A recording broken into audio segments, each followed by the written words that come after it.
Hallo und herzlich willkommen auf dem Permakulturkanal. Ein Frühlingstag wie aus dem Bilderbuch. Heute wollen wir uns zusammen anschauen, was kann man im März denn überhaupt ernten. Also, los geht's! Knackig und frisch ernten wir Topinambur direkt aus der Erde, nach Bedarf von Dezember bis März. Topinambur ist eine tolle Alternative zu Kartoffeln und ist sogar gesünder. Diese Kultur benötigt außerdem keine Pflege. Einmal im Frühjahr gemulcht und im Dezember bis März ernten wir das ab. Ansonsten lassen wir Topinambur absolut in Ruhe wachsen.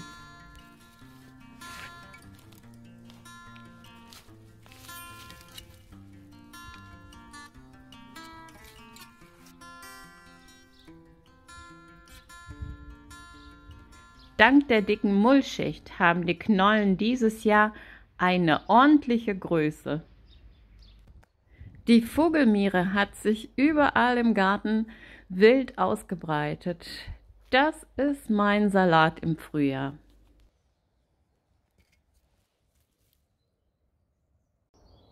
Als nächstes schauen wir uns zusammen an, was machen die Hochbeete.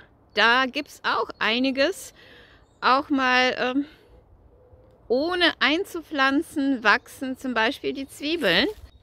Natürlich ist eine Menge da zum Ernten. Aber jetzt auch die Zwiebeln zu stecken und im April nochmal die nächste Ernte einzufahren, ist jetzt die Zeit. Ich habe eine Rettichpflanze entdeckt und zwar ernten wir nicht nur die Knolle, sondern auch das Grüne und lassen das im Frühjahr abblühen. Diesen Knoblauch lassen wir für die große Ernte stehen.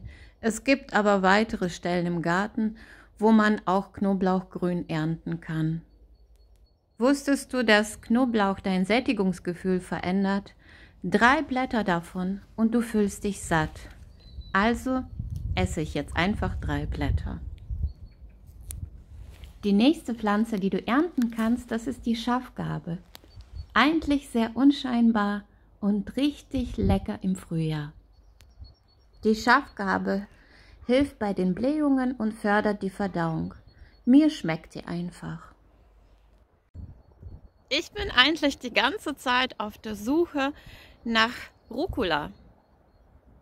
Rucola ist nur eine von meinen Lieblingspflanzen und ich glaube, ich werde gleich im Gewächshaus fündig, weil da steigen die Temperaturen schneller. Tatsächlich breitet sich Rucola in diesem Gewächshaus von März bis April aus und dann kommen die Tomaten und Gurken und da muss die Rucola weichen. Genau wie Knoblauch hat die Rucola die Eigenschaft, mit paar Blättern ein Sättigungsgefühl herzustellen und das probieren wir mal aus. Der Löwenzahn eignet sich auch hervorragend für die Frühjahrskur. Den lassen wir überall im Garten stehen. Genau wie Knoblauch und Rucola reguliert Löwenzahn den Sättigungsgefühl und 3 Blätter davon täglich reichen im Frühjahr vollkommen aus.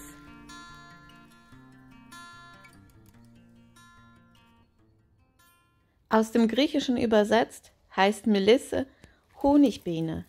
Tatsächlich im Sommer ist die Zitronenmelisse ein Bienenmagnet. Ich esse die Zitronenmelisse jeden Tag. Sie wirkt beruhigend und hilft bei der Verdauung. Am besten funktioniert das natürlich frisch im Salat oder einfach so pur, wie ich das immer mache. Es schmeckt und das ist tatsächlich etwas zitronig im Geschmack und absolut erfrischend. Ich mag das.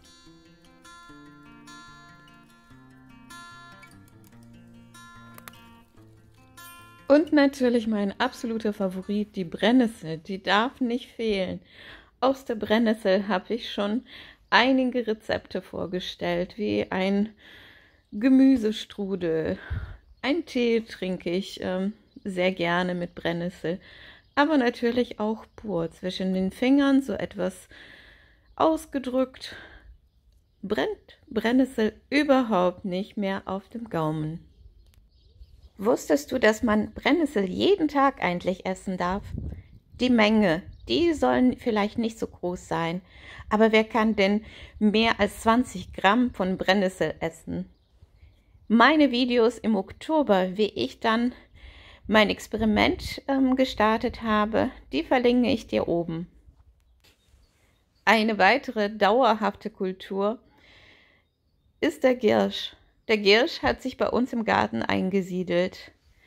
Das ist mein Ersatz und meine Antwort auf die aufwendige Züchtung von Spinat. Den Giersch kannst du einfach abernten und in den Gemüsestrudel packen oder frisch essen.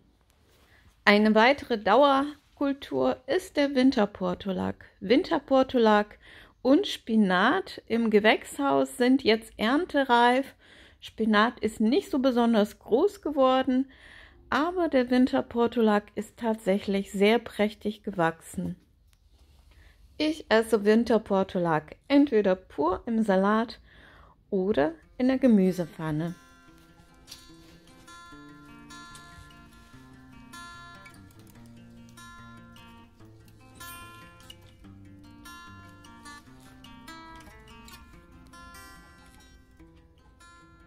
Und zu guter Letzt möchte ich dir verraten, was Permakultur für mich bedeutet. Permakultur ist für mich eine Kreiswirtschaft in der Natur. Viele Pflanzen kommen jedes Jahr immer wieder. Die sind ein dauerhafter Bestandteil dieser Kreiswirtschaft. Die muss man nur pflegen und beobachten. Mein Gärtnern ist sehr intuitiv. Die Beobachtungen, die Experimente, das, was mir gerade Spaß macht, und natürlich die Ernte stehen im Vordergrund. Möchtest du meine Experimente weiter mitverfolgen? Dann abonniere gerne den Kanal. Für heute verabschiede ich mich und sage Tschüss und bis zum nächsten Video.